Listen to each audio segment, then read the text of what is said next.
Nabi alaihi salatu wasallam bersabda, "Istausu bin nisa khairan, fa innal mar'ata khuliqat min dil' wa inna a'waja ma fi dil'i a'laha, fa in dhahabta tuqimahu kasartahu wa in taraktahu lam yazal a'waj fastausu bin nisa." Kata Nabi alaihi salatu wasallam, ya perlakukanlah kaum wanita dengan baik. Ya, perlakukanlah kaum wanita atau istri kalian dengan baik. Maka sesungguhnya wanita itu tercipta dari tulang rusuk. Dan tulang rusuk yang paling bengkok adalah tulang rusuk yang paling atas. Apabila engkau berupaya untuk meluruskannya, ya, memaksanya untuk lurus, kasartah, maka engkau akan mematahkan tulang tersebut. Ya. Wa in taraktahu lam yazal a'waj, kalau kau tinggalkan begitu saja maka dia akan selalu bengkok. Fastausu bin nisa, maka perlakukanlah wanita dengan baik. Ya. Ini mengindikasikan apa yang beliau sampaikan, bahwa mengindikasikan bahwa wanita ini tidak ada yang sempurna, pasti akan ada kekurangan-kekurangan. Ya, ini para suami harus tahu. Para suami harus tahu bahwa yang namanya wanita, sebaik apapun, sesoleh apapun, pasti akan ada kekurangannya. Wa fi riwayatin innal mar'ata khuliqat min dil', ya, walan tastaqima laka ala tariqah. Fa in istamta'ta biha wa fiha iwajun wa in dhahabat tuqimuha kasartaha wa kasruha talaqaha. Ya. Kata Nabi alaihi salatu wasallam, sesungguhnya wanita itu tercipta dari tulang rusuk, maka selama-lamanya engkau tidak akan dapat meluruskannya. Ya, apabila engkau bersenang-senang dengannya, maka engkau akan dapatkan kesenangan tersebut dalam keadaan dia tetap bengkok. Seseorang tetap bisa dia mengambil faedah dari istrinya, bersenang-senang dengan istrinya, tapi tetap saja istrinya itu tidak sempurna. Apabila engkau memaksa untuk meluruskannya, maka engkau akan mematahkannya, dan mematahkannya artinya menceraikannya. Kalau Anda ya mengharapkan kesempurnaan dari pasangan Anda, maka yang akan terjadi itu adalah perceraian. Ya.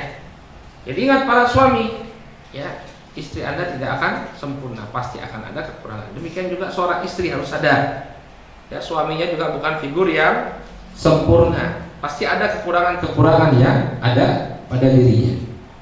Oleh karena itu hendaknya kita memahami kekurangan yang ada pada pasangan kita. Ya, sama dia sudah melaksanakan hak-hak yang wajib, ya, nafkah dia berikan, kemudian dia beri kesempatan istrinya untuk menuntut ilmu agama, ya, kemudian dia memberikan perhatian kepada anak dan istrinya. Kalau kemudian ada kekurangan-kekurangan pada diri suami kita, ya sudah, tolerir saja. Ya, misalnya kalau dulu ketika menikah, masya Allah ganteng sekali suami kita, ya, tapi seiring dengan berjalannya waktu, ya, rambutnya mulai botak, perutnya mulai buncit, badannya mulai gemuk, ya, hilang ganteng suami kita, maka terima saja. Itu gara-gara mikir kita juga mungkin botaknya, ya. Demikian juga seorang suami yang melihat istrinya tidak seperti dulu, ya, memang seperti itu konsekuensi kita menjalani bahtera pernikahan. Dari awal ketika menikah, kita harus sadar bahwa akan ada perubahan-perubahan, ya, akan ada kekurangan-kekurangan yang ada pada pasangan kita. Maka hendaknya kedua belah pihak memahami kekurangan yang ada pada pasangannya. Faqala sallallahu alaihi wasallam, makanya kata Syekh Muhammad bin Shalih Al-Utsaimin dalam risalah yang lain, dia mengatakan bahwa barang siapa, ini perlu kita catat, ya, catat ya ibu-ibu, ya, barang siapa yang tidak mau memaklumi kekurangan pasangannya, maka selama-lamanya dia tidak akan memperoleh kebahagiaan dari rumah tangganya. Ya. Barang siapa yang tidak mau memaklumi kekurangan pasangannya, maka selama-lamanya dia tidak akan mendapatkan kebahagiaan. Ya, kurang terus pasangannya, ya, cacat terus pasangannya di mata dia, selama-lamanya dia tidak akan mendapatkan kebahagiaan. Namun kalau dia bisa mentolerir kekurangan dari pasangannya, gampang bagi kita untuk bahagia ya. Nah, sedikit-sedikit misalnya suami memahami masakan istrinya yang mungkin tidak terlalu enak, ya sudahlah cincai, bahasa orang Cina bilang cincai lah ya. Ya, coba lihat kelebihannya, ya. Lihat kelebihan yang ada pada istri kita. Mungkin dari sisi masakan kurang enak, tapi coba lihat anak-anak, masya Allah dia mengurus anak-anak dengan baik, ya, rumah juga rapi, ya. Sehingga kalau kita menutup mata terhadap kekurangan pasangan kita dan senantiasa melihat kelebihan-kelebihan yang ada padanya, ya, kita akan bahagia, mudah bagi kita untuk bahagia. Tapi itulah permasalahannya, kita selalu melihat kekurangan sehingga segalanya itu cacat, semuanya itu kurang, semuanya itu buruk, lupa bahwa dia memiliki kebaikan. Baik. Wa qala sallallahu alaihi wasallam, demikian juga Nabi sallallahu alaihi wasallam bersabda, la yafruqu mu'min mu'minah in kariha minha khuluqan radiya minhu khuluqan akhar. Ya, atau ya. Karena Nabi alaihi salatu wasallam dalam hadis yang diriwayatkan oleh Imam Muslim, janganlah seorang mukmin membenci wanita mukminah. Maksudnya beliau alaihi salatu wasallam, janganlah seorang suami itu membenci istrinya. Apabila dia tidak menyukai satu karakter pada sang istri, maka niscaya dia akan beridho pada karakter lainnya. Ya, misalnya suaminya pendiam, kemudian istrinya suka ngomong, ya. Nah, ini bagi suami suatu kekurangan. Saya itu orang yang pendiam, pengennya tuh ya istri itu juga nggak terlalu banyak omong. Nah, ini kok ngomongnya banyak omong begitu ya. Tapi coba lihat karakternya yang lain, masya Allah, ya, dia sangat perhatian kepada suaminya. Setiap kali suaminya pulang disambut dengan penuh kegembiraan, ya, disambut dengan penuh kegembiraan, dibikinkan, diambilkan minum, ya, luar biasa. Jadi kalau melihat pasangan itu jangan melihat kelebihannya saja, tapi jangan melihat kekurangannya saja, tapi kelebihannya ini yang harus terpatri pada hati kita. Ini istri kita adalah orang baik, suami saya adalah orang baik, ya, sehingga kalau ada sedikit-sedikit yang kurang dari dirinya itu kita tolerir, ya, kita tolerir. Kalau makna la yafruq la yubghid, ya, maknanya jangan dia benci, artinya jangan dia kemudian tidak menyukai pasangannya tersebut. Wa fi hadhihi al-ahadits irsyad Nabi sallallahu alaihi wasallam ummatahu kaifa yu'amilu ar-rajulu al-mar'ah. Maka di dalam hadis-hadis yang kita sebutkan terdapat bimbingan dari Nabi sallallahu alaihi wasallam kepada umatnya tentang bagaimana seorang laki-laki memperlakukan istrinya. Wa annahu yanbaghi an ya'khudha minha ma tayassar, ya, li'anna tabi'ataha allati minha khuliqat alla takuna ala wajhil kamil.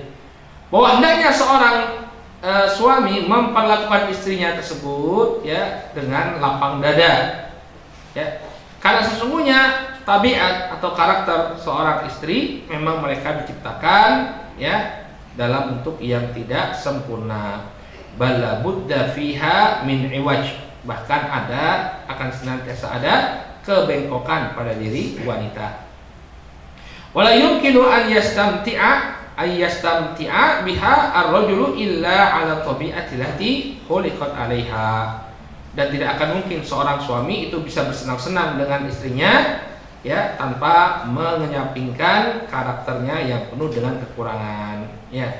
Jadi kalau Anda selalu mengharapkan kesempurnaan, pasti tidak akan bisa bersenang-senang dengan pasangan Anda. Harus bisa memahami kekurangan yang ada pada dirinya.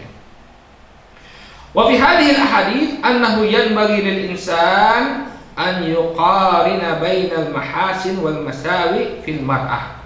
Fa innahu idza kariha minha khuluqan falyuqarinhu bil khuluqi tsani alladhi yardahu minha. Dari hadis-hadis ini juga didapatkan pelajaran bahwa hendaknya setiap orang, ya, senantiasa mengaitkan kebaikan dengan keburukan pada diri pasangannya. Apabila dia tidak menyukai suatu karakter dari pasangan tersebut, maka hendaknya dia bandingkan dengan karakter lain yang dia ridhoi. Ya, ingat jasa-jasanya, ingat kebaikan-kebaikannya. Ya, wala yanzuru ilaiha biminzari sukhti wal karaha wahdah. dan janganlah dia melihat memandang pasangannya tersebut dengan pandangan yang dipenuhi kebencian dan ketidaksukaan. Ya, ini kunci kita bahagia dalam bermuamalah dengan pasangan. Ya, lihat kebaikannya, jangan lihat keburukannya. Coba dipraktekkan dalam kehidupan kita sehari-hari. Kalau berhadapan dengan pasangan kita, senantiasa yang kita lihat adalah kebaikannya, maka niscaya pernikahan itu akan lebih mudah kita laksanakan dan akan memberikan kebahagiaan bagi kita.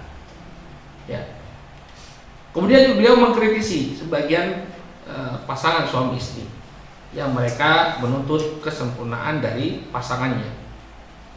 Wa inna katsiran minal azwaj yuriduna al-halah kamilah min zaujatihim. Maka banyak di antara pasangan-pasangan suami istri, mereka menginginkan keadaan yang sempurna dari pasangannya. Ya, seorang suami menginginkan kesempurnaan pada diri sang istri, demikian juga seorang istri menginginkan kesempurnaan pada sosok suaminya. Wa hadza syai'un ghairu mungkin. Maka yang demikian adalah satu hal yang tidak akan mungkin terjadi. Akan bisa kita mendapatkan pasangan yang sempurna. Ya, kita bisa lihat di rumah tangganya Nabi alaihissalatu wassalam dan rumah tangganya para sahabat. Mereka adalah orang-orang yang terbaik, orang-orang yang terbaik. Ya, di rumah tangganya Rasulullah SAW saja, ya, sering terjadi konflik. Ya, misalnya ketika Aisyah radhiyallahu taala anha ya pernah memecahkan piringnya Hafsah, ya. Ketika Hafsah atau Safiyah itu memberikan makanan kepada Nabi SAW, kemudian memberikan makanannya itu ketika Nabi berada di rumahnya Aisyah, maka diambil piring makanan tersebut kemudian dipecahkan oleh Aisyah radhiyallahu taala anha. Jadi ada kejadian-kejadian seperti itu di dalam rumah tangganya Rasul Shallallahu Alaihi Wasallam. Dan Nabi SAW memahami itu kekurangan wanita.